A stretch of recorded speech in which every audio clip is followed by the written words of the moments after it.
If I knew better, I would do better. If I knew better, I would do better.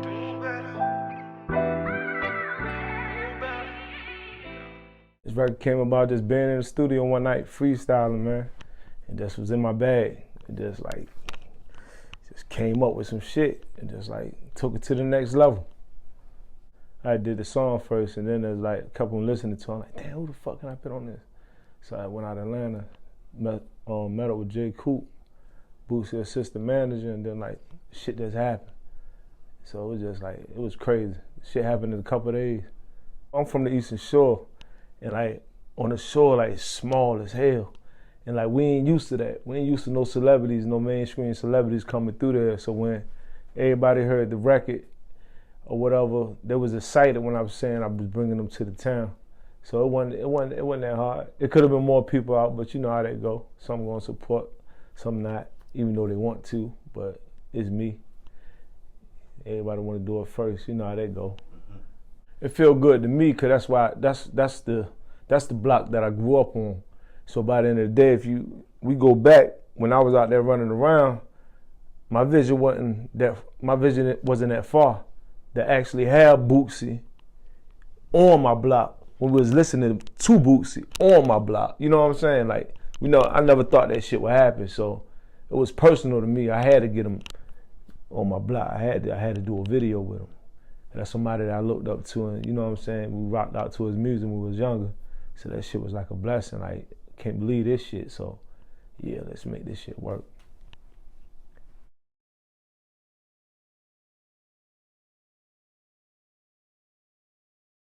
I was excited like a motherfucker, I ain't gonna lie, man. Cause it was my first time collabing, like with not just anybody but Boosie, a living legend. So for me to have it and for it to be a nice ass song, I'm like, damn, I got something, man. You know what I'm saying? And the song was like bar for bar. I'm just knocking down things that I'd have been through, like my experiences in life and like how deep they feel. And like I said, it was a freestyle, so I'm actually in the booth that night just digging in my bag. You can listen to it yourself and you can tell like that's really him. That's what I'm doing out here. So I was feeling wonderful, man, having that. And just like the thought of like doing the video had me like anxious, like I had to do it. Cause I had to go through a lot to get the video shot. Cause he wasn't willing to come all the way to the Eastern Shore. You know what I'm saying? He wanted to do it in Atlanta or in Norfolk cause he had a show at the Nova and he was willing to shoot it somewhere in this area. But you know what I'm saying? I had to goddamn make shit work and got him over there. So it was like, it was a good experience. I feel good. The results is like not more than what I expected, but it's still growing. Video, the auto, shit picking up like at least 1,000 plays a day. You know, you got people doing lives and reciting the words. You got people at the bar, the clubs, they going live, going crazy. You got DJs calling, you know what I'm saying? So the aftermath of it all, like, yeah, it's everything. Yo. Big body Benz, no Crown Vics now. Whoever thought that I would make it out them sticks now? Yeah, I'm from the shore where they never make it. Opportunities, I had to take it. They say it's all up in your wrist, nigga. That's why my left arm look like this, nigga. I'm putting up in that bullshit, you know what I'm saying? But basically, like, where I'm from, it used to be like Crown Vics, Mercs and shit like that, 24s, 22s. That's like as far as it went on the shore for real. Like, if you had one of them shits, you that nigga. But you know what I'm saying? I'm on some shit like, fuck a Vic. I want a big body Benz pulling up on my shit, you know what I'm saying? Some fly shit. So at the same time, like, the Eastern Shore is basically the country, so we call it the stick. So I'm like, whoever would have thought that I would make it out that shit, coming from Exmoor, coming from New Road, you know what I'm saying? Like, shit wasn't easy around my way, you know? And that's how that came about. We don't got no avenues over there. We don't got no like platforms or, you know what I'm saying, major DJs or anything over there for to be exposed. So for to make it out of there, it's crazy because it's like a needle in a haystack. Don't nobody know about Eastern Shore like that. So that's where that come from. When I was coming out hustling, I always was told by the older niggas said the saying was, they say it's all up in your wrist, nigga. So I took advantage of that. That's why my left arm looking like this, nigga. You know what I'm saying? Put that shit together. Keep that shit. Diamonds in that bitch, watch it glitz, nigga. Something swimming in the water, that's that fish, nigga. Scale.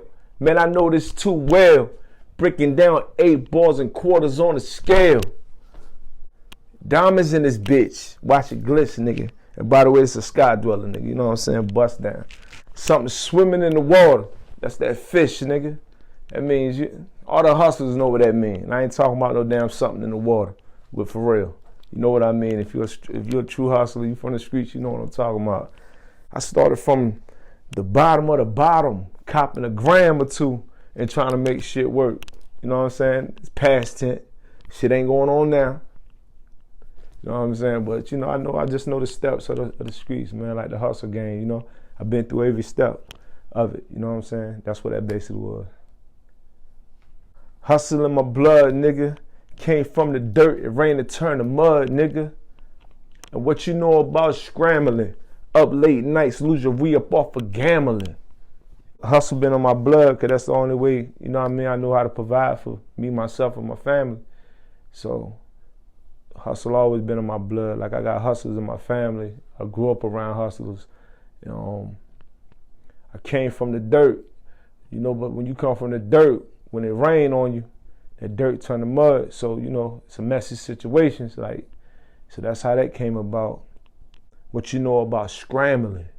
Like, what you know about scrambling. Up late nights, lose your re-up off of gambling. That means you out there, you out here scrambling, trying to build up something. But late nights, you ain't got nothing to do, so you hit the dice game and fuck around, lose the re-up and all that. Then you back scrambling. Ski mask, heat flash, about to rob your bitch ass. So that after losing your money, you frustrated. Nigga over there probably be bragging about he just banged you across your head for your bread, so you tapping your man on the shoulder, get the joint, man. Wait till this nigga come on, man. We gonna get his ass. I gotta get back.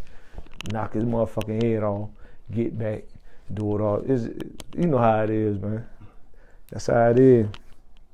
Me and my mans, we was riding on them. Third base to make it home, we was sliding on them. You know how back in the day, like, when I was coming up, like, I used to be a little off the chain, but third base to make it home, you know what I'm saying? Next thing after third base is home, so we was sliding on shit. We was trying to make it home. Fuck staying on third base, we gotta get home. So we was doing whatever we had to do to make it home. Ain't no mercy when you soulless. I don't regret anything if you don't know this.